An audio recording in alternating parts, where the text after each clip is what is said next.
Assalamualaikum warahmatullahi wabarakatuh. Waalaikumsalam warahmatullahi wabarakatuh.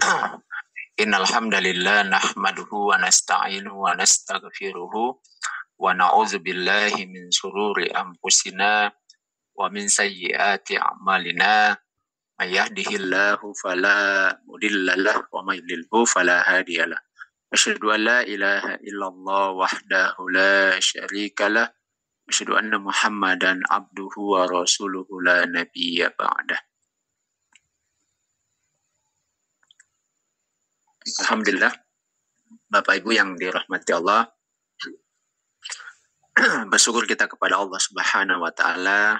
Alhamdulillah, kita diberikan banyak sekali nikmat oleh Allah Subhanahu wa taala sehingga kita bisa berhadir di forum ini yang kita niatkan dalam rangka untuk thalabul ilmi, dalam rangka untuk menuntut ilmu. Kita sampaikan salawat dan salam kepada uswah dan qudwah kita, teladan kita Rasulullah Muhammad sallallahu alaihi wasallam. Kita banyak bersolawat, terutama di hari Jumat ini, hari yang penuh barokah ini, sebagai Sayyidul Ayyam, ya. Jadi penghulunya para hari di mana kita disunahkan untuk memperbanyak solawat, terutama di hari Jumat. Pagi hari ini kita akan membahas salah satu bagian daripada jual beli, ya. Jadi kita sudah bahas bahwa untuk terjadinya jual beli itu ada namanya rukun.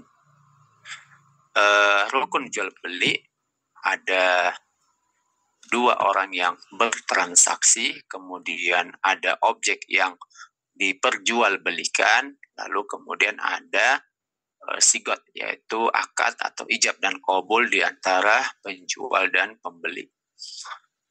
Di antara syarat terjadinya jual beli itu adalah adanya barang yang diperjualbelikan ketika terjadinya transaksi.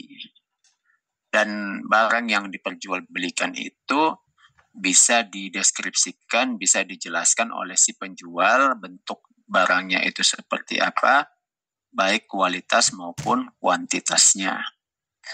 Kemudian ada hadis Nabi bahwa kita tidak boleh menjual barang yang belum menjadi milik kita. La tabi ma laisa indaka.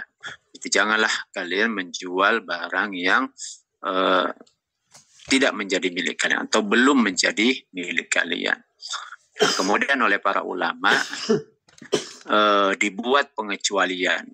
Kenapa? Karena di antara hadis Nabi, ya, bahkan takrirnya Nabi itu ternyata ada dua jenis jual beli di mana barangnya itu belum ada, lalu kemudian sudah ditransaksikan, tetapi ketika terjadi akad itu sudah dideskripsikan, ya, maksudnya itu sudah digambarkan, sudah dijelaskan, sudah dibuat review atau gambarnya atau penjelasannya, dan penjual dan maupun pembeli itu sudah sama-sama bisa membayangkan barang apa yang mau diserah terimakan nantinya, ya.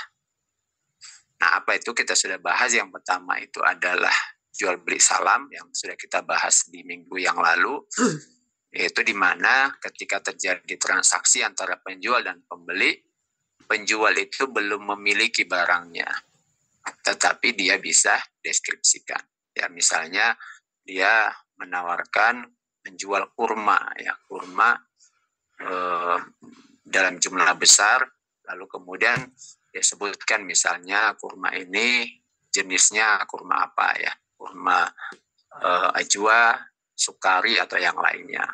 Lalu kemudian disepakati diserahkan pada, anggap aja misalnya H-7 Ramadan misalnya begitu, ya, dengan jumlah sekian, bentuk butirannya seperti apa, ya, lalu kemudian dan seterusnya lah, ya. Nah, setiap barang itu tentu saja beda bentuk, deskripsi dan seterusnya. Dan tetapi itu sudah bisa digambarkan oleh penjual dan pembeli juga itu paham ya seperti apa yang akan diserahkan. Nah, itu ketika barangnya sudah ada ya, artinya barangnya itu tidak perlu dibuat ya. Nah, kemudian ada juga barang yang belum dimiliki oleh penjual tetapi dia bisa deskripsikan ya. Dan yang membedakannya dengan jual beli salam yang kedua ini harus dibuat ya, karena mungkin ada pesanan model tertentu dari si calon pembeli. Nah, karena harus dibuat maka disebut dengan jual beli istisna ya. Istisna itu jual beli di mana harus ada proses istisna, berasal dari kata asina. Asina itu artinya dibentuk atau dibuat, dimanufaktur.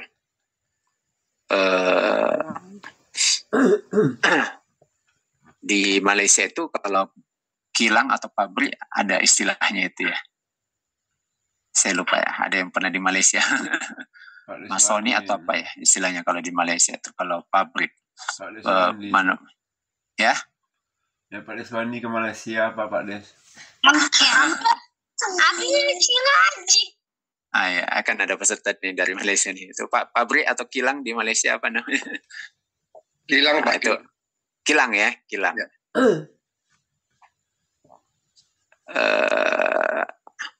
Sony ya.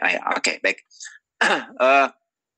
Nah, apa itu jual beli istisna? Jual beli istisna itu adalah al-istisna'u huwa aqdun ala mabi'in ya. Jadi istisna itu adalah aqdun ya, akad ala mabi'in terhadap mabi. Mabi itu barang yang menjadi objek transaksi jual beli ya, mabi. Fi zimmati yang dia itu dalam zimmah. Zimmah itu tanggungan. Nah, kenapa disebut tanggungan? Karena barangnya belum ada. Jadi si penjual menanggung akan menghadirkan barangnya. Syurita fihil amalu ala wajhin makhsusin bisa manin ma'lumin ya. Nah, kemudian barang yang belum hadir tersebut, belum ada tersebut, syurita fihil amalu. Disyaratkan ada proses pekerjaan dulu ya, karena belumnya ada dan harus dibuat dulu. Ala wajahin makhsusin, dengan cara tertentu, bisa manim maklumin, dengan harga yang sudah maklum, sudah diketahui, sudah disepakati oleh penjual dan pembeli ya. Nah, dari definisi ini kita bisa paham bahwa jual belinya berarti barangnya belum ada, nah tetapi harus dimanufaktur dulu, dibuat dulu, dibuat, dibentuk dulu ya. Nah, biasanya ini untuk barang-barang yang harus dibuat. Contohnya ada orang suka dengan suatu model lemari tertentu, lalu datang ke tukang kayu minta dibuatkan lemari tertentu. Atau misalnya dia ada referensi melihat di suatu film mungkin atau di suatu majalah ada furniture yang unik, cantik ya kan. Kursi tamu misalnya. Lalu kemudian dia lihat di toko, waduh mahalnya luar biasa ya kan. Nah, kemudian dia tahu ada tukang kayu yang pandai buat ya, lalu dia tanya, kalau kayak gitu ya seperti itu gambarnya atau videonya seperti ini, dia lihat di YouTube, bisa buat nggak? Oh bisa ini. Lalu kemudian dia tanya harganya, oh ternyata sangat jauh ya, miring jauh lebih murah. Nah, kemudian dia pesen minta dibuatkan furniture atau kursi tamu seperti itu. Nah, ini berarti kan waktu dipesan barangnya belum ada, tetapi bisa dideskripsikan atau bisa digambarkan. Nah, apa yang menjadi dalil kebolehan membuat jual beli seperti ini ya? Jadi dalilnya itu adalah anna Nabiya sallallahu alaihi wasallam talaba minal mar'ati an ta'mura ulamaha bisun'il minbar. Jadi Nabi pernah memerintahkan seorang wanita agar budak laki-lakinya membuatkan mimbar bagi Nabi. Ya, jadi mimbar itu kan harus dibuat lebih dahulu. Ya, hadis yang lain itu adalah ketika Nabi Shallallahu Alaihi Wasallam itu akan mengirimkan surat. Ya, jadi ketika hendak itu hadis yang diriwayatkan oleh Anas bin Malik ya, bahwa ketika Nabi itu hendak menuliskan surat kepada sejumlah orang-orang non-Arab, ya, baik kepada para raja maupun kepada para utusan dan lain sebagainya, waktu itu dikatakan kepada Nabi bahwa mereka tidak menerima surat itu kecuali kalau ada stempelnya, ya, jadi sesuatu yang resmi, ya.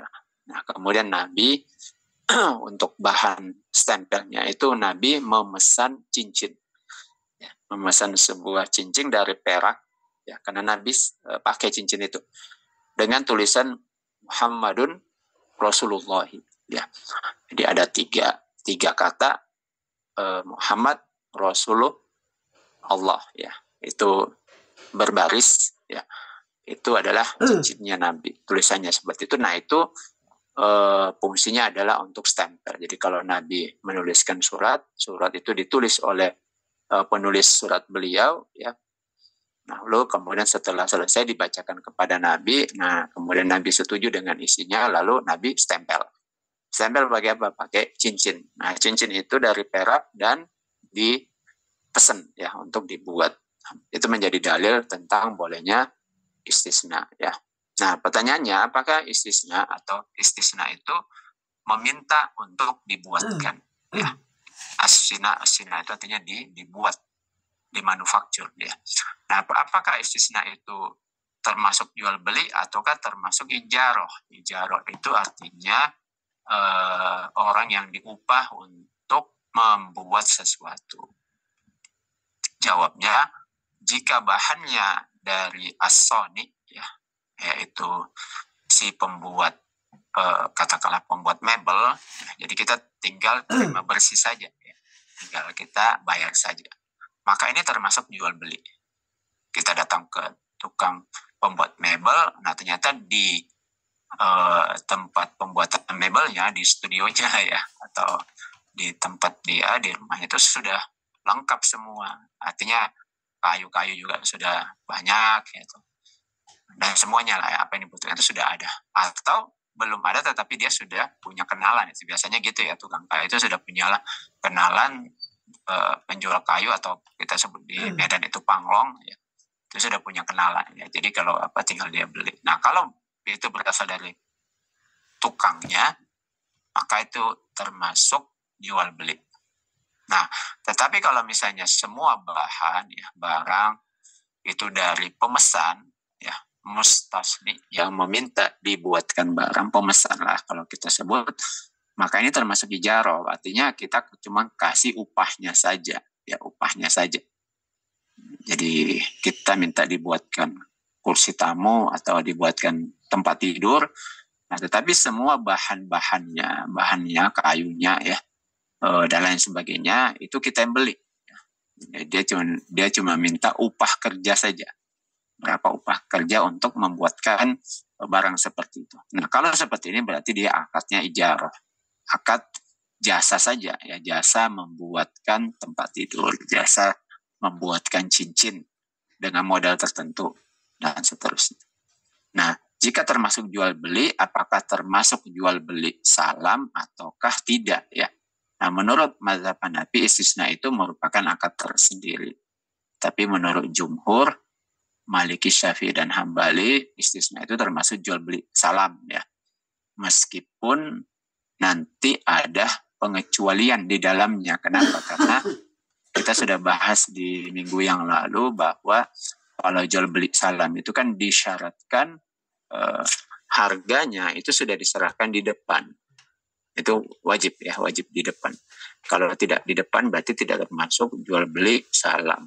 Nah, sementara istisna ini boleh, ya, boleh harga di belakang, boleh juga harga di depan. Ya, si pembuat mebel itu dia minta di-cashkan di awal. Atau bisa juga dia minta DP dulu ya. Biasanya kan gitu ya, kalau kita pesan apa, dia si tukang minta DP dulu minimal untuk beli bahannya. Seperti itu. Jadi terjadi perbedaan pendapat ya di antara ulama mazhab itu masuk ke mana. Tapi intinya transaksinya diperbolehkan ya, baik di-cashkan di awal, atau bayar DP dulu, atau bahkan mungkin juga dicicil pembayarannya. Yang penting disepakati harga di awal dan berapa harga totalnya ya. Nah, kemudian apa syarat-syaratnya ya? Nah, kalau kita bicara rukun sama saja ya, jual beli biasa, salam maupun istisna sama saja rukunnya. Ada dua orang yang bertransaksi, penjual dan pembeli, ada barang yang ditransaksikan dan ada ijab dan qabul ya di antara keduanya. Nah, cuman yang membedakannya itu nanti pada syarat saja, karena nanti ada syarat-syarat spesifik dari masing-masing jenis jual beli ini. Seperti salam itu disyaratkan harus cash di awal. Nah, sementara kalau dia istisna, harga itu yang jelas harus diketahui dulu, artinya disepakati dulu berapa harga barangnya ya, harga barangnya itu berapa, sesuatu yang maklum. Nah, kemudian menyangkut tentang pembayarannya ya, itu boleh dibayarkan di belakangan ya. Istilahnya itu muajjal ya, boleh dibayarkan di belakangan dan tidak disyaratkan harus dibayar di depan ya, seperti jual beli salam ya. Jadi kalau jual beli salam itu wajib dibayar di depan, sehingga sahlah itu sebagai akad jual beli salam. Nah, tetapi kalau istisna ini boleh di belakangan, atau boleh juga bayar dengan cara di DP dulu berapa kebutuhan di awal, lalu kemudian sisanya disepakati sisa pembayarannya. Nah, apa dalil bolehnya? Itu adalah hadis Nabi ya, hadis takriri, di mana hal ini banyak dilakukan oleh sahabat di masa Nabi ya. Di masa Nabi itu banyak dilakukan oleh sahabat. Mereka memesan barang kebutuhan. Nah, ditakrir oleh Nabi itu boleh mereka lakukan seperti itu, baik cash di awal atau di belakangan. Karena memang yang seperti ini banyak di masyarakat kan, kebutuhan-kebutuhan yang barangnya itu tidak umum di pasaran dan harus dibuat dahulu. Misalnya orang butuh ya, paling banyak kan perhiasan misalnya minta dibuatkan cincin, kalung ya, apalagi kalau bentuknya khusus unik ya, misalnya untuk akad nikah atau untuk kebutuhan perhiasan, dan dia minta modelnya itu tidak sama dengan yang umum, maka dia datang ke tukang emas, yang itu biasanya ada tukang untuk intinya ya, membuat-buat bentuk ya, jadi tambahkan pernak-pernik. Nah, itu berarti dia dibuat dahulu ya, jadi ketika akad barangnya belum ada, tapi sudah bisa diberikan gambaran buatnya seperti apa. Dan itu banyak kebutuhan di tengah masyarakat. Kalau sekarang pedagang-pedagang itu juga terutama yang online itu banyak menjual barang-barang unik ya, barang-barang unik yang ya sengaja khusus dia pesan kepada manufaktur ya, pembuat, untuk kemudian dijual. Nah, tentu saja kalau sudah dipesan khusus, ini barangnya belum ada, tetapi ya itu tadi bisa dideskripsikan. Nah, kemudian dia sudah bisa mempromosikan apa dia jual tersebut. Nah, karena dibuat dahulu ya, maka ada proses asina, yaitu proses manufaktur. Nah, seperti itu. Oke, baik Bapak Ibu yang dirahmati Allah, seperti dengan kesepakatan sebelumnya, penjelasannya mungkin paling lama sampai jam 6:05 lah ya, paling lama. Setelah itu kita diskusi. Jadi untuk jual beli istisna mungkin presentasinya sampai di sini saja dulu. Nanti setelah ini kita diskusi. Silakan Bapak Ibu kalau ada yang mau didiskusikan. mungkin melalui Pak Pakar ya, biar Oke, satu-satu. baik. Silakan Pak Pakar. Baik, Pak. Assalamualaikum warahmatullahi wabarakatuh. Waalaikumsalam warahmatullahi wabarakatuh. Baik ya, langsung saja. Kita menghemat waktu. Silakan Bapak yang mau bertanya. Assalamualaikum Ustaz. Waalaikumsalam. Waalaikumsalam warahmatullahi wabarakatuh. Ya, silakan Pak. Pak Naldi. Berarti kalau jual beli istisna ini kita sebagai marketing boleh melakukan akad jual beli Ustaz ya? Maksudnya gimana Pak? Jadi gini, kita bukan sebagai pembuat. Bukan pembuat bisa, ya. Ya, kita bisa pesan ke orang lain untuk membuatnya. Tapi kita melakukan akad ke orang lain menjual ini. Menjual ulang Pak gitu ya? Ya, menjual. Jadi kita tinggal pesan. Kita bukan pemilik dan bukan pembuat. Boleh nggak kita melakukan akad jual beli? Yang pertama, akadnya itu bisa macam-macam Pak ya. Bisa yang pertama itu kita menjadi agen ya. Jadi agen dari si tukangnya ya. Jadi kalau misalnya seperti itu, kita menjadi agen ya. Artinya dia memberikan ini, atau bisa juga dengan akad jualah ya. Artinya dia sampaikan bahwa jualkan ini nanti misalnya berapa persen gitu Pak ya. Berapa persen dari penjualan itu kemudian kita dapatkan. Nah kalau seperti itu menjadi agennya atau misalnya akad jualah, itu hukumnya boleh ya. Nah tapi kalau misalnya kita itu jual beli dengan orang ya, maka sebelum akad transaksi dengan orang lain, kita akad dulu dengan si pembuatnya. Misalnya apa ya, lemari atau seperti cincin tadi, kita buat akad dulu dengan pembuatnya sehingga sudah ada akad. Jadi kita bayar dulu, lalu kemudian baru berakad dengan si pemesan. Nah kalau ada pemesan dari kita, itu boleh akadnya pesan dulu, jadi belum akad, jadi pesan dulu, lalu kemudian kita ambil dari si pembuat. Nah gitu Pak ininya, prosesnya seperti itu. Jadi kalau ada yang memesan dari kita, itu kita langsung bertransaksi. Sementara kita belum punya barang, itu kan dilarang Nabi ya. Kalau kita belum ada barangnya, lalu kemudian tapi kita boleh dia itu belum akad dulu. Jadi kita pesan dulu.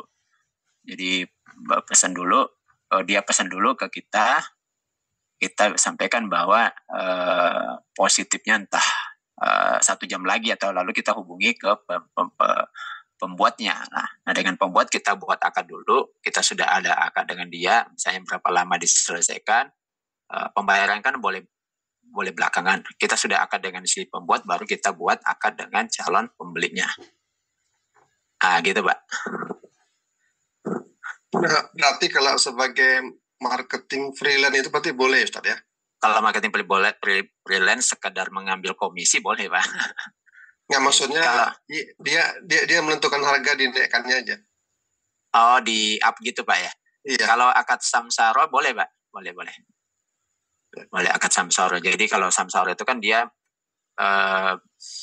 macam-macam ya. Kalau samsara itu ada misalnya orang punya mobil, minta dijualkan sama kita ya, dengan akad samsara menjadi agen. Kita bisa memilih beberapa pilihan. Yang pertama, si pemilik mobil itu mengatakan pokoknya sama saya 100 juta ya, terserah aja mau di up berapa gitu. Dan sisa kelebihannya itu menjadi keuntungan daripada si agen gitu. Nah, itu boleh seperti itu, dia tetapkan saja harga untuk dia ya. Atau bisa juga dia mengatakan komisi untuk agen 2,5% misalnya. Boleh juga begitu ya, seperti itu. Jadi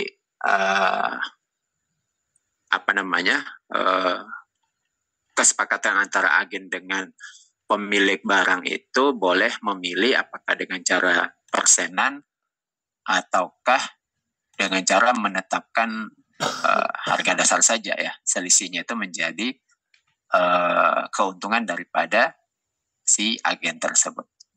Nah gitu Pak. Ustaz. Ya, Afan Pak. Ustaz, ini ada masuk dari, oke Pak Nali, masuk dari apa, via chat. Assalamualaikum Ustaz, izin bertanya. Ada pernah saya dengar ada akad yang sah tapi haram. Itu maksudnya apa Ustaz dan contohnya Ustaz? Syukur Ustaz. Ada akad yang sah tetapi Haram. haram ya. Ya, itu maksudnya bagaimana Ustaz dan apa contohnya? Akad yang sah tetapi haram ya. Iya. Atau mau bisa dicontohkan ya? Yang pernah didengar itu seperti apa ini? Akad yang sah tapi haram. Maksudnya bagaimana dan apa contohnya? Terus ada lagi pertanyaan kedua. Bolehkah menjual barang orang lain yang belum jadi milik kita? Atau kita satu aja dulu Pak Bakar. Promoper saja? Satu Pak Bakar, open mic aja Pak yang nanya Pak Abu itu, biar lebih jelas Ustaznya. Nah, silakan Pak Abu Suada dibuka mikrofonnya. Silakan Pak Abu Suada.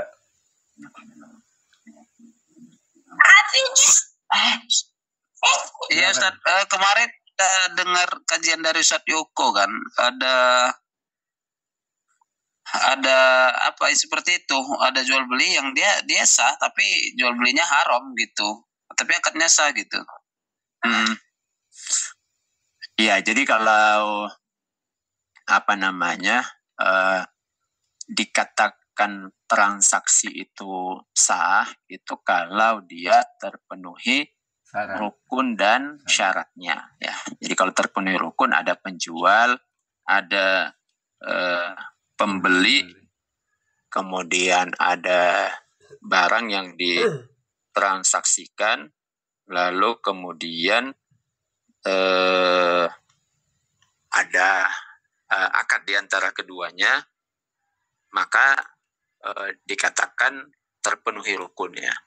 Kemudian sah ya kan, sah itu lalu kemudian syarat-syaratnya juga terpenuhi ya. Nah tapi kalau kemudian tadi gimana jual belinya sah tetapi terlarang gitu Pak ya? Iya Ustaz. Kalau di situ gimana contohnya yang disampaikan Ustaz Yoko? Sebutannya fasad atau rusak atau batil ya? Oh fasad. Jadi gini Pak, jadi ada dua istilah ya. Jadi kalau fasad itu dia rukun terpenuhi ya, rukunnya terpenuhi tetapi ada syarat yang belum lengkap. Itu disebut fasad atau fasid ya, sama saja itu, fasad atau fasid sama saja. Nah itu kapan bisa terjadi seperti itu? Ketika bagian daripada syarat rukun itu belum lengkap. Contohnya gini, orang jual beli. Nah tapi kemudian harga itu belum ditetapkan. Nah harga belum ditetapkan. Nah ini yang disebut dengan jual beli fasid, atau ditetapkan tetapi dengan angka yang belum pasti ya, misalnya dengan persenan ya, seperti itu. Nah itu disebut dengan akad yang fasid atau akad yang fasad. Apakah jual beli ini batal? Jawabnya tidak. Dia disebut fasad. Kenapa? Karena rukun sudah terpenuhi, tinggal kejelasan saja. Nah, supaya kemudian menjadi sah itu tinggal memperjelas. Misalnya Bapak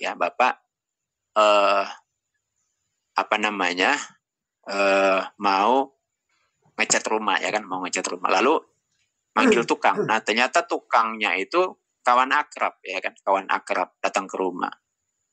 Lalu ditanya, ini ngecat rumah berapa Pak?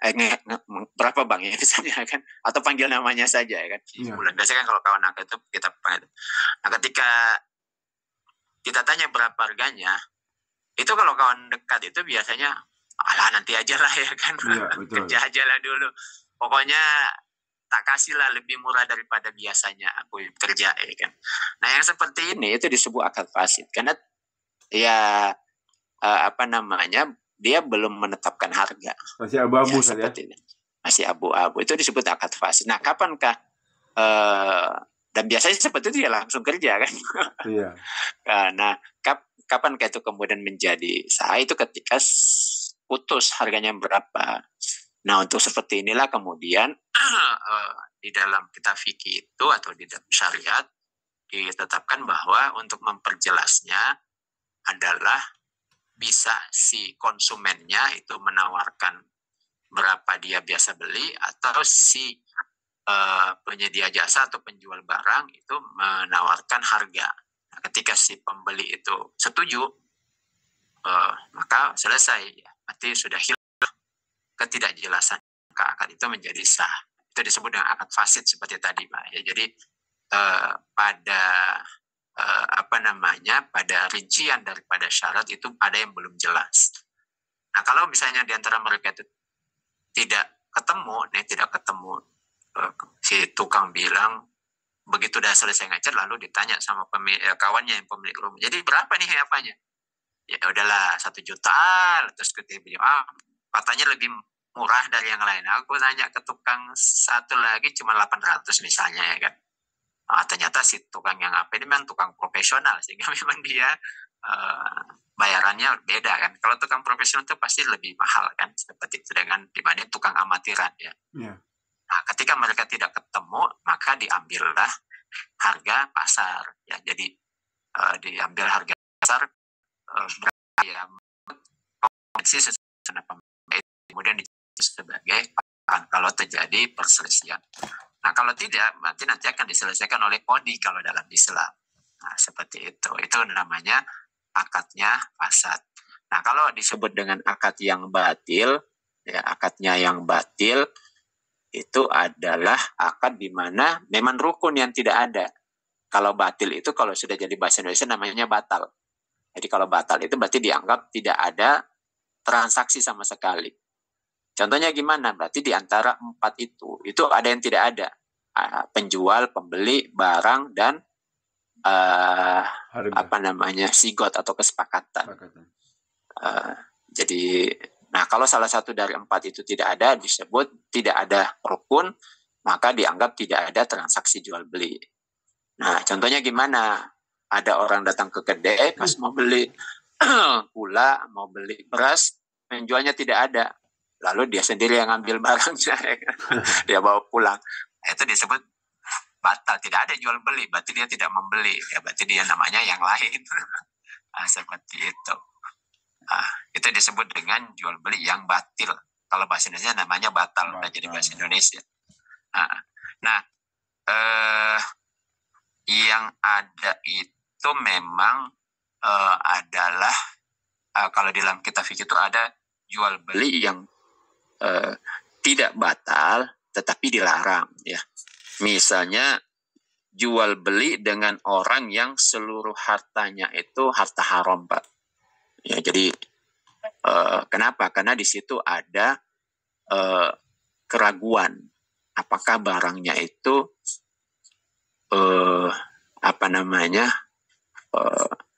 halal atau tidak ditransaksikan ya, seperti itu. Jadi misalnya ada orang kita tahu dia itu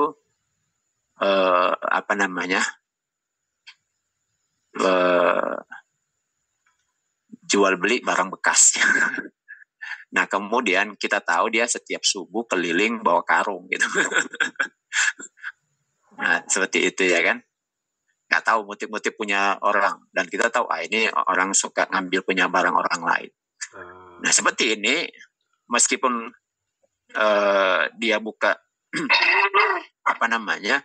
kedai jual beli barang bekas ya kan, kita tahu ini orangnya suka kalau sebelum subuh keliling rumah orang bawa karung ya, tiba-tiba pulang sudah penuh isi karungnya gitu. Gitu. Nah, yang seperti ini disebut jual beli terlarang. Meskipun waktu kita jual beli mungkin rukunnya lengkap ya Pak kan. Iya. Di antara penjual dan pembeli ada, barangnya juga ada, lalu kemudian ada sigot. Jadi dia misalnya kan barang-barang spare part sepeda motor ya kan. Tapi caranya Ustaz ya. Jual spion ya gitu. Tapi Maling. kita meyakini bahwa dia ini barangnya itu jual beli yang secara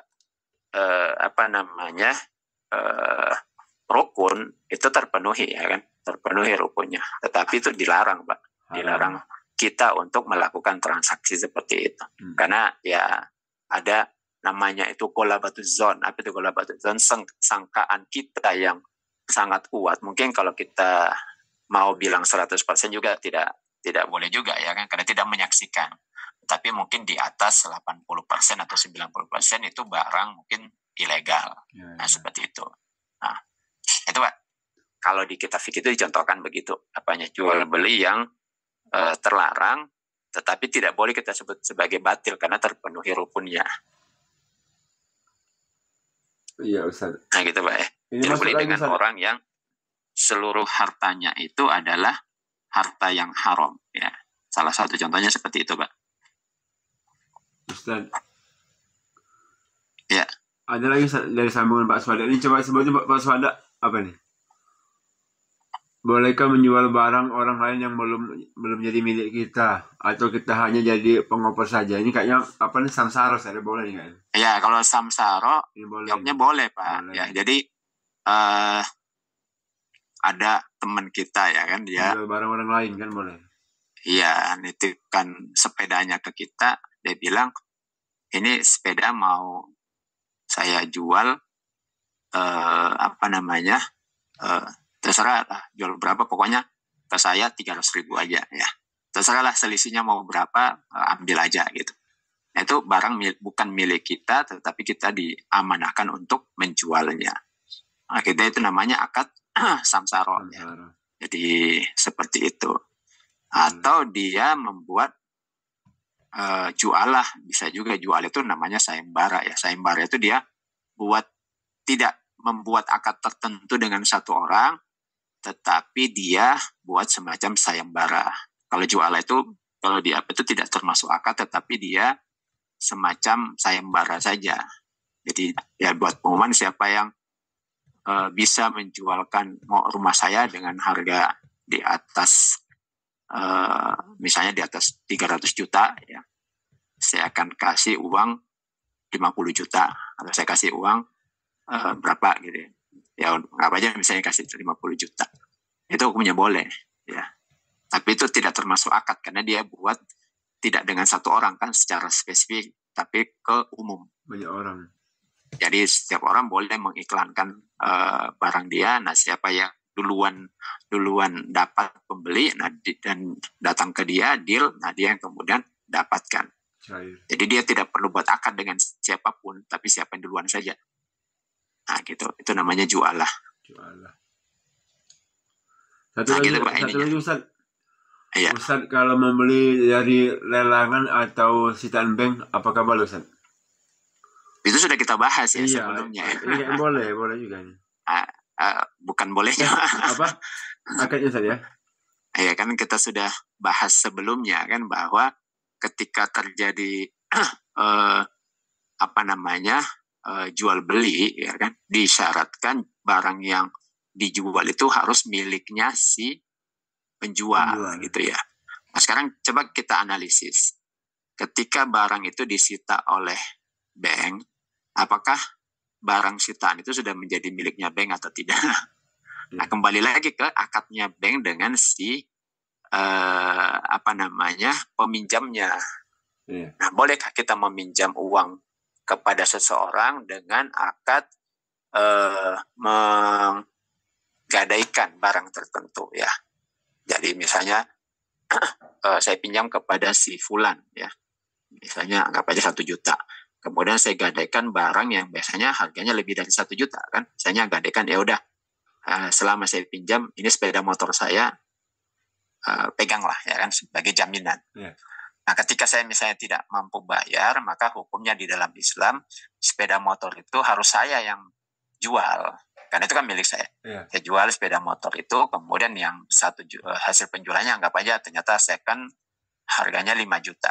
Nah, 1 jutanya itu harus saya bayarkan utang, baru 4 jutanya balik ke saya.